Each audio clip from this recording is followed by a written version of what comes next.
Hello blog, welcome to my new friends. Sorry, কি কইতেছি এগুলা? কি বলছিস তুই?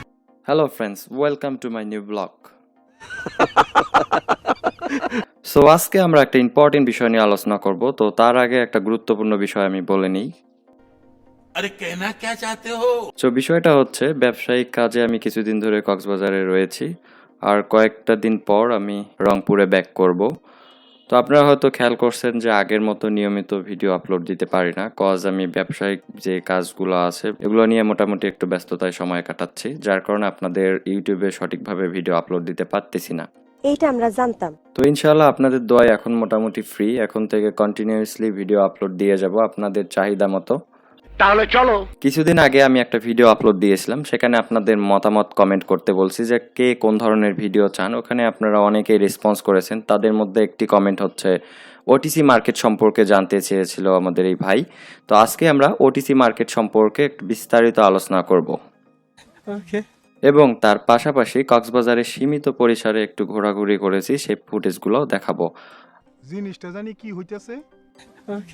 তো আইকি অপশনে আমাদের যে ওটিসি মার্কেট আমরা দেখে থাকি, যেটা শনি এবং রবিবার চলে, তবে এর পাশাপাশি অন্য সময়ও চলতে পারে। যদি কোনো কারণে এক দেশের সঙ্গে আরেক দেশের কারেন্সি কেনা বেচা বন্ধ হয়ে যায়, সেক্ষেত্রে কোনো একটা কারেন্সি পেয়ারসে আপনি পাশে ওটিসি লেখাটা দেখতে পারবেন। তো ওটিসি সম্পর্কে প্রথমত যে তথ্যটা আমি দিব, যে ওটিসি মার্কেটটা সম্পূর্ণ একটা আর্টিফিশিয়াল মার্কেট, যা মার্কেট নিজেরাই কন্ট্রোল করতে পারে। সত্যি কথা। ঠিক আছে, অর্থাৎ ওটিসি মার্কেট হচ্ছে আইকি অপশনের তৈরিকৃত বা একটা আর্টিফিশিয়াল মার্কেট বলতে পারেন, যেটা তারা চাইলে যে কোনো মুহূর্তে উপরে অথবা নিচে নিয়ে আসতে পারে, যার কারণে ওটিসি মার্কেটে ট্রেড করা একদম নিরাপদ না। এখানে আপনার লস হওয়ার সম্ভাবনা সব থেকে বেশি। নিঃসন্দেহে তুই ঠিক কথা বলেছিস। আপনাদের মধ্যে এমনও অনেকে আছেন হয়তোবা, যারা অন্যান্য দিনে অর্থাৎ সোমবার থেকে শুরু করে শুক্রবার পর্যন্ত অনেক ভালো রেজাল্ট করে থাকেন, বাট আপনারা এই ওটিসি সম্পর্কে অবগত না থাকার কারণে হয়তোবা এই শনি রবিবারের মধ্যে অনেকে লস করে বসেন। কারণ আপনি এতদিন ধরে যা টেকনিক শিখেছেন, যা স্ট্র্যাটেজি শিখেছেন, তা আপনার ওটিসি মার্কেটে কাজ করবে না, কজ ওটিসি মার্কেটটা বেপরোয়াভাবে চলে। নিঃসন্দেহে তুই ঠিক কথা বলেছিস। জি আঙ্কেল, আমি ঠিকই বলেছি। আপনি সবাইকে জানিয়ে দিবেন যেন ওটিসিতে কেউ ট্রেড না করে। এবং আমি আপনাদের এটাও রিকমেন্ড করব, ওটিসি মার্কেটে আপনি প্র্যাকটিসও করবেন না। কেন প্র্যাকটিস করবেন না সেটা আমি বলে দেই। আপনি যখন ওটিসি মার্কেটে প্র্যাকটিস করবেন, তখন ওটিসি মার্কেটের কনসেপ্টগুলো আপনার মাথায় আসবে না।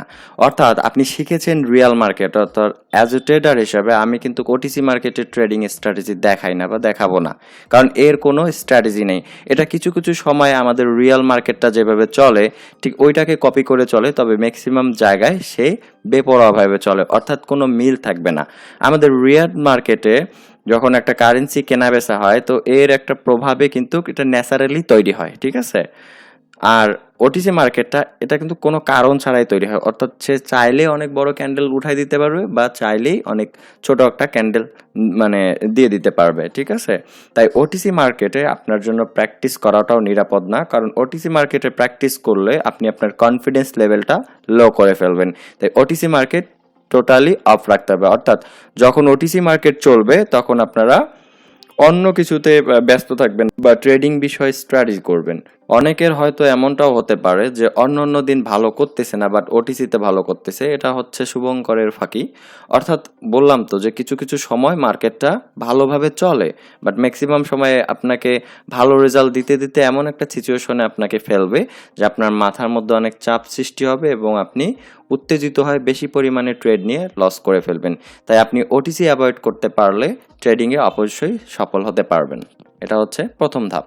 Forex trading and binary trading সম্পর্কে আমি যতটুকু জানি বা শিখছি, সেগুলো আমি প্রতিনিয়ত আপনাদের সঙ্গে শেয়ার করে যাচ্ছি, ইনশাল্লাহ আগামীতেও যাব।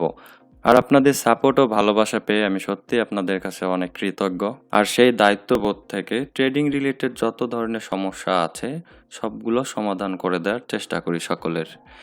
তো আপনার যদি কোনো ধরনের কোনো কিছু জানার থাকে বা বুঝতে অসুবিধা হয়, ডেসক্রিপশন বক্সে আমার কন্ট্যাক্ট ডিটেলস দেওয়া আছে, আপনি সেখান থেকে যোগাযোগ করে নিতে পারেন। তো ভিডিওটি শেষ করার আগে আমি শামীম ভাইকে একটা কথা বলতে চাই যে আমার ইউটিউবার হওয়ার ইচ্ছা ছিল, ব্লগিং করার ইচ্ছা ছিল, আমি কি হতে পারবো না? তুই ধৈর্য ধর। ওকে শামীম ভাই, তাহলে ধৈর্য ধরে রইলাম, দেখা যাক কি হয়। দোয়া রাখবেন সবাই, ভালো থাকবেন, সুস্থ থাকবেন, আল্লাহ হাফেজ।